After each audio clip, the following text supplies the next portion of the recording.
হাই everyone, আমি আহিলোঁ Guwahati city চেণ্টাৰত। ইয়াতে ফুৰিবলৈ আহিলোঁ।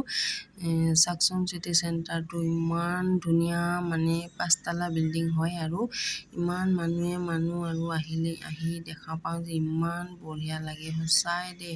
মানুহবিলাক যে আচৰিত লাগে, মানুহবিলাকৰ কথা ভাবিলে। ইমান ধুনীয়া ধুনীয়া বস্তু, ইমান ধুনীয়া ধুনীয়া দোকান, মানে ভাবিলে ভাল লাগে আৰু। তাৰপিছত ইয়াতে এইটো হ'ল মানে গেম খেলা যায় আৰু ইয়াতে গেম খেলিব পাৰি। ল'ৰা ছোৱালীবিলাকে গেম খেলে, এই মোবাইলত যে গেম খেলে চেম টু চেম তেনেকুৱাই।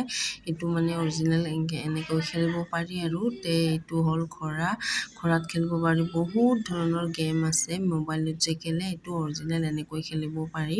বহুতে ল'ৰাটোক কৈ আছোঁ, মানে সিয়ে খেলিব খুজিছে, সেইকাৰণে ইয়াতে লৈ আহিলোঁ। তাৰপিছত ইয়াৰ বোলে নেখেলে যদি উপায় নাই। তাৰপিছত তাৰ পৰা আমি গুচি আহিলোঁ। ইয়াতে কিবা খাম বুলি ভাবিলোঁ। তাৰপিছত ইয়াতে একো নাখাওঁ, কি কৰিবি উপায় নাই, বহুত দাম বস্তুবিলাক। চাওকচোন, এইবিলাক মানুহ পোকৰ নিচিনা, একদম পোক, যেনিবা পোক এনে পিলুকি মানে বুলি আছে, এনেকুৱা লাগে। পোকৰ নিচিনা লাগে মানুহবিলাক। আৰু সঁচাই ইমান চাৰিওফালে মানুহ, সঁচাই বহুত ভাল লাগিছে আহি। আপোনালোকেও আহিব, চাব, ইমান ভাল লাগে আৰু মানে ক'ব নোৱাৰি আৰু, এনেকুৱা ভাল লাগিছে। ইয়াতে অলপ ঘূৰি পাকি আহিলোঁ আৰু ইয়াতে ছোৱালীটো কিবা কৈ আছে। নেক্সট ভিডিঅ'লৈ লগ পাম, বাই বাই।